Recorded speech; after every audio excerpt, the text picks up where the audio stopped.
গণতন্ত্র ফিরিয়ে আনতে সুনির্দিষ্ট রোডম্যাপ ঘোষণার দাবি। জানাবো বাজারে সিন্ডিকেট ভেঙে দেওয়ার এখনই উপযুক্ত সময়। এবং সর্বশেষ জানাবো বিরোধী মতের লোকদের আয়নাঘরে বন্দী, রিমান্ডে যা জানালেন সেই জিয়াউল। এতক্ষণ শুনছিলেন সংবাদ শিরোনাম, এবারে বিস্তারিত। তবে তার আগে অনুরোধ থাকবে আমাদের চ্যানেলটি সাবস্ক্রাইব করে বেল আইকনটি ক্লিক করুন। গণতন্ত্র ফিরিয়ে আনতে সুনির্দিষ্ট রোডম্যাপ ঘোষণার দাবি।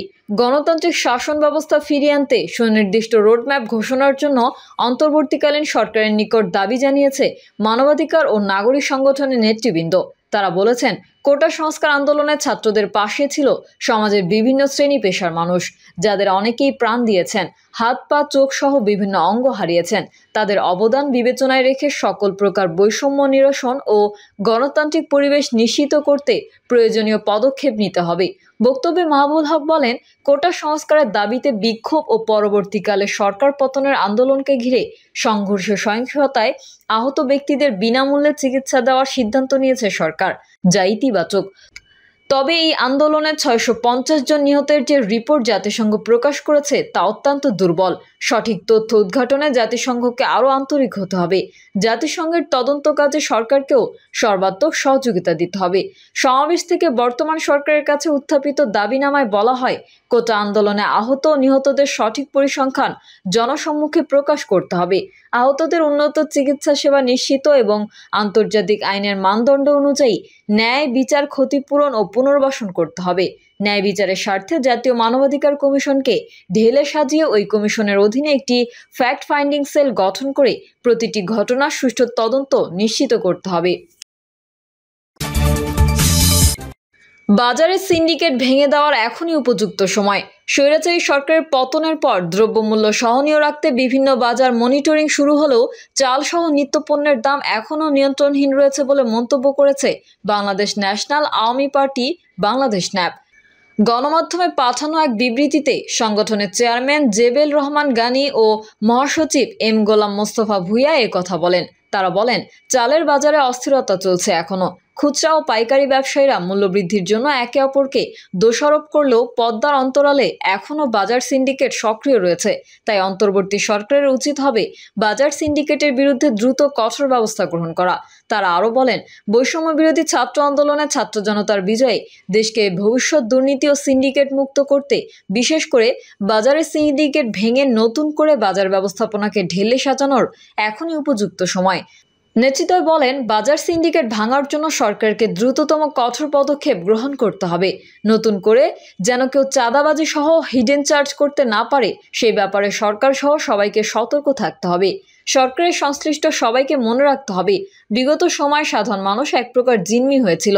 বাজারে শক্তিশালী সিন্ডিকেটের কাছে সাধারণ মানুষ দিন দিন নিঃস্ব হয়ে যাচ্ছিল। ছাত্র জনতা অভ্যুত্থানের মাধ্যমে যে বিজয় এসেছে, তাতে ভবিষ্যতের নতুন বাংলাদেশ বিনির্মাণে বাজার ব্যবস্থাপনাকে নতুন করে সাজাতে হবে। নিত্য প্রয়োজনীয় পণ্য যেন মানুষের ক্রয় ক্ষমতায় থাকে, সেদিকে নজর রাখতে হবে।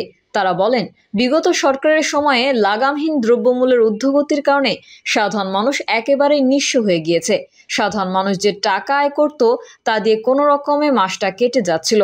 সঞ্চয় করার কোনো সুযোগই ছিল না। পলাতক সাবেক প্রধানমন্ত্রী এসব দেখেও না দেখার ভান করে থাকতেন। তার কান পর্যন্ত গরিবের আর্তনাদ পৌঁছায়নি। যারা সরকারে বসেছেন তাদের উচিত প্রথমেই বাজার ব্যবস্থাপনাকে সুষ্ঠুভাবে ঢেলে সাজানো, যেন অবৈধ ব্যবসায়ীরা কাউকে জিম্মি করতে না পারে, যে যেভাবে খুশি পণ্যের দাম হাঁকাতে না পারে। নেতৃদ্বয় বলেন, বাজার নিয়ন্ত্রণে একটি শক্তিশালী বাজার মনিটরিং সেল গঠন করতে হবে। সেই সঙ্গে নিত্য প্রয়োজনীয় পণ্য সরবরাহ যেন নির্বিঘ্নে হয়, সেই ব্যবস্থাও নিতে হবে। পুরো সিস্টেমে কোথায় কি সমস্যা রয়েছে সেগুলো খুঁজে সেই মোতাবেক ব্যবস্থা নিতে হবে। সাধারণ মানুষ সবসময়ই আতঙ্কে থাকে, কখন কোন পণ্যের মূল্য নিয়ন্ত্রিত হয়ে পড়ে। বড় প্রতিষ্ঠানগুলো তাদের খেয়াল খুশি মতো হুটহাট পণ্যের দাম বাড়িয়ে দেয়, ফলে ক্রেতাদের সঙ্গে খুচরা ব্যবসায়ীদের সম্পর্ক নষ্ট হওয়ার উপক্রম হয়। নেতৃদ্বয় আরও বলেন, গত কয়েকদিনে দেশে পণ্যমূল্য বেশ কিছুটা হ্রাস পেয়েছে।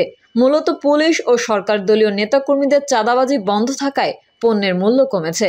দেশে পণ্যমূল্য যে কেবল চাহিদা নির্ভর নয়, এই ঘটনা থেকে বিষয়টি আবারও প্রমাণিত হচ্ছে। সরকার পরিবর্তন ও সময়ের সুযোগ নিয়ে কোনো অশুভ শক্তি যাতে বাজার রাস্তাঘাটে দখল নেওয়ার মাধ্যমে আন্দোলনকারী ছাত্র জনতার বিজয়কে ছিনিয়ে নিতে না পারে সে বিষয়ে সবাইকে সজাগ থাকতে হবে।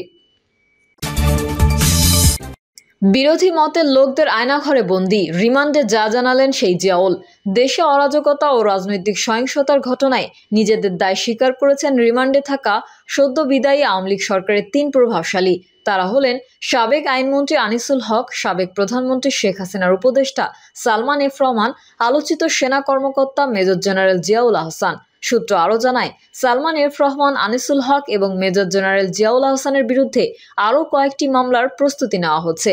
যেসব ঘটনায় মামলা হবে সেগুলোর মধ্যে রয়েছে শেয়ার কেলেঙ্কারি, মতিঝিলের শাপলা চত্বরে হেফাজত ইসলামের নেতাকর্মীদের উপর আক্রমণ এবং নিধন, আড়িপাতার যন্ত্র, পেপাসাস সফটওয়্যার ক্রয়, আয়নাঘর কনসেপ্ট এবং অসংখ্য গুম খুন সহ নানা আর্থিক অনিয়ম ও দুর্নীতির ঘটনা।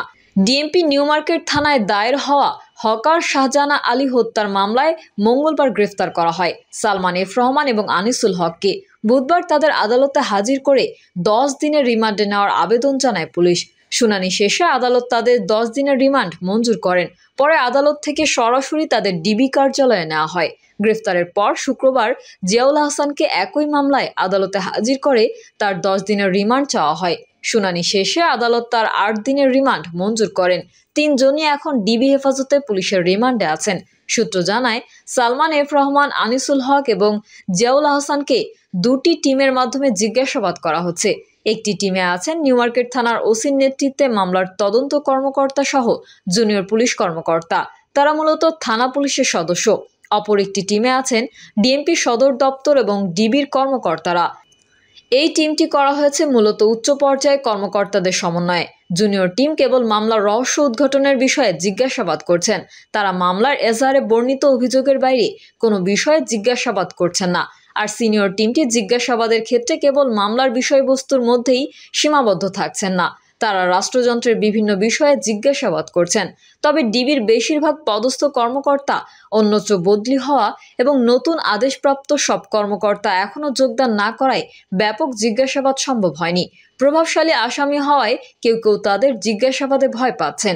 জিজ্ঞাসাবাদের সময় আসামিরা কী ধরনের অভিব্যক্তি প্রকাশ করছেন জানতে চাইলে সংশ্লিষ্ট কর্মকর্তা যুগান্তরকে বলেন, জিয়াউল হক বলেছেন, আমি তো কোনো ইউনিটের ইনচার্জ ছিলাম না, আমি সরকারের টপ অর্ডারের নির্দেশে কাজ করেছি। তার কাছে তদন্ত সংশ্লিষ্টদের প্রশ্ন ছিল, আপনি তো এনটিএমসি এর মহাপরিচালক ছিলেন, আড়ি পেতে মানুষের প্রাইভেসি নষ্ট করেছেন। আপনার নির্দেশে বিরোধী মতের অনেককে আয়নাঘরে নিয়ে নির্যাতন চালানো হয়েছে, গুম খুনের শিকার হয়েছে অনেকেই। তখন বলেন, আমি তো স্বরাষ্ট্র মন্ত্রণালয়ের অধীনে কাজ করেছি, মন্ত্রণালয়ের নির্দেশে বাস্তবায়নের চেষ্টা করেছি। যে আয়নাঘরের কথা বলা হচ্ছে সেখানে আমাকেও 8 দিন রাখা হয়েছে। এরপর আমাকে গ্রেফতার দেখানো হয়। প্রাপ্ত অভিযোগের বরাত দিয়ে তদন্ত সংশ্লিষ্ট সূত্র জানিয়েছে, আওয়ামী লীগ 2009 সালে ক্ষমতায় আসার পর থেকে 2015 সাল পর্যন্ত বিএনপি জামায়াতের শত শত নেতাকর্মী গুম খুনের শিকার হন। বিচার বহির্ভূত এসব হত্যাকাণ্ডের মিশন বাস্তবায়ন করতে সারা দেশের র্যাবের বিভিন্ন ইউনিটে কর্মরত কতিপয় কর্মকর্তাকে ব্যবহার করতেন জিয়াউল আহসান। ছাত্র আন্দোলনের সময় মন্ত্রিপরিষদ সচিব, আইজিপি সহ ঊর্ধ্বতন কর্মকর্তা ও কয়েকজন মন্ত্রীর ফোনালাপ রেকর্ডের সারাংশ গণভবন থেকে উদ্ধার হয়। তাতে আন্দোলন দমনে ইন্টারনেট বন্ধ সহ নানা কৌশলের তথ্য উঠে আসে।